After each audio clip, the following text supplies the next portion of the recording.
Lección 24. La era Vargas. La historia de Brasil en el siglo XX es, en gran medida, la historia de Getúlio Vargas. Pero antes de entrar en el núcleo de la era Vargas, necesitaremos hablar del golpe de Estado de 1930, un evento fundamental que puso fin a la República Velha y sentó las bases para el surgimiento de Vargas. En 1930, Brasil estaba bajo la política del café con leche, una alternancia en el poder entre los estados productores de café de Sao Paulo y de leche de Minas Gerais.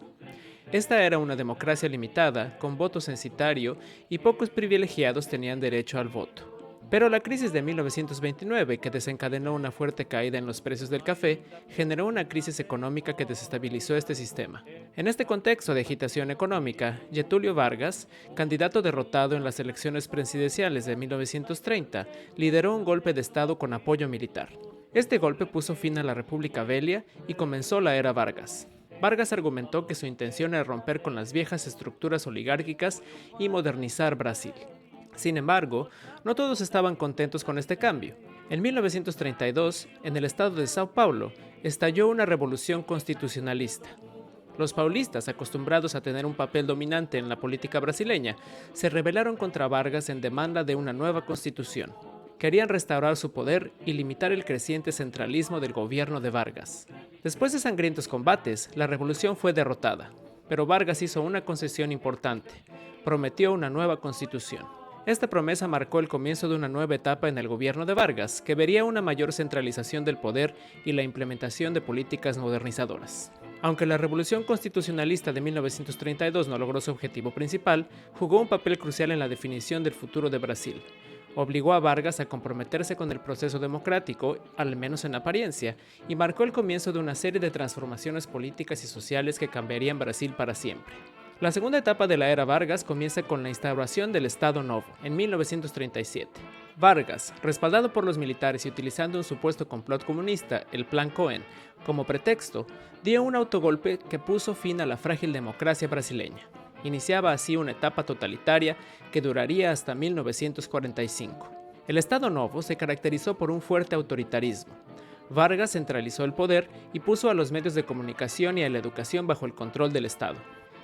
El régimen también hizo uso extensivo de la propaganda y del culto a la personalidad, presentando a Vargas como el padre de los pobres.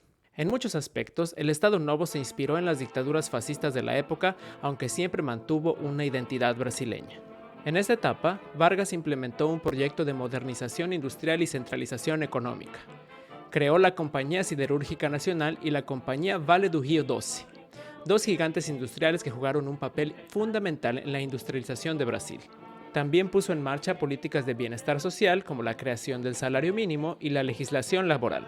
No obstante, este proceso económico y social se logró a costa de la libertad.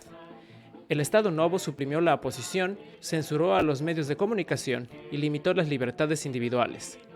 La policía política, conocida como DOPS, se hizo famosa por su brutalidad y represión.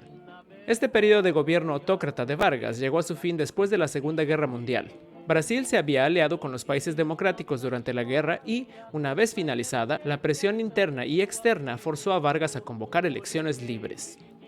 En 1945, Vargas fue destituido por un golpe militar y se inició una nueva etapa de democracia.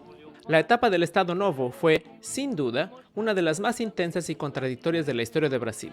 Si bien Vargas impulsó la modernización económica y las políticas sociales, lo hizo a expensas de la democracia y las libertades individuales.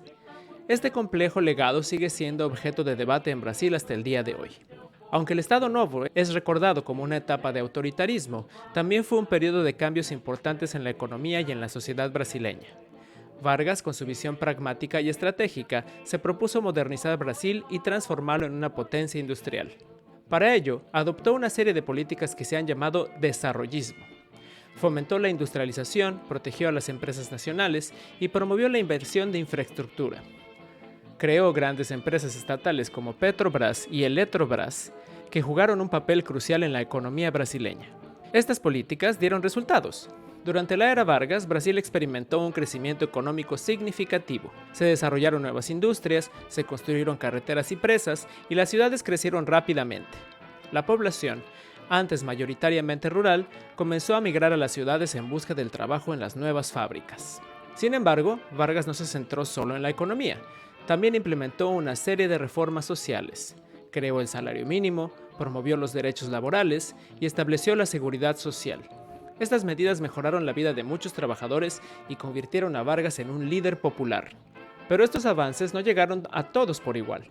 Los trabajadores rurales, los indígenas y los afrobrasileños a menudo se quedaban al margen de estas mejoras. Aunque Vargas se presentaba como el padre de los pobres, su gobierno a menudo favorecía a los industriales y a la clase media urbana.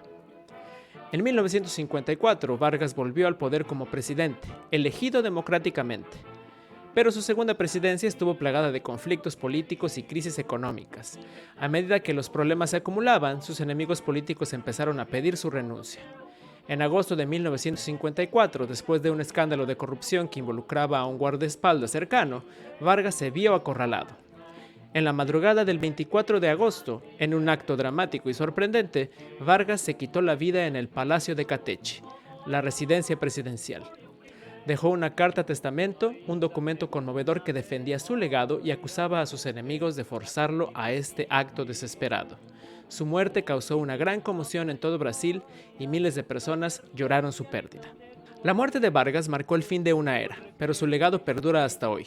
Su visión desarrollista transformó la economía brasileña y llevó al país a la modernidad industrial. Sus reformas sociales y laborales cambiaron la vida de millones de trabajadores y sentaron las bases del estado de bienestar en Brasil. No obstante, la era Vargas también tuvo sus sombras. Su gobierno autoritario reprimió a los disidentes, limitó la libertad de prensa y violó los derechos humanos. Y aunque promovió la justicia social, sus políticas a menudo favorecieron a la élite industrial en detrimento de los trabajadores rurales, los indígenas y los afrobrasileños. En resumen, la era Vargas es una época de contrastes y contradicciones, una época de progreso y represión, de inclusión y exclusión, de desarrollo y desigualdad. La figura de Vargas, por su parte, sigue siendo objeto de debate y controversia. Pero lo que es indiscutible es que, para bien o para mal, Vargas dejó una huella indeleble en la historia de Brasil. Su época, sus logros y sus errores son parte de lo que Brasil es hoy. Y entender esto es crucial para comprender la complejidad y la riqueza de la historia brasileña.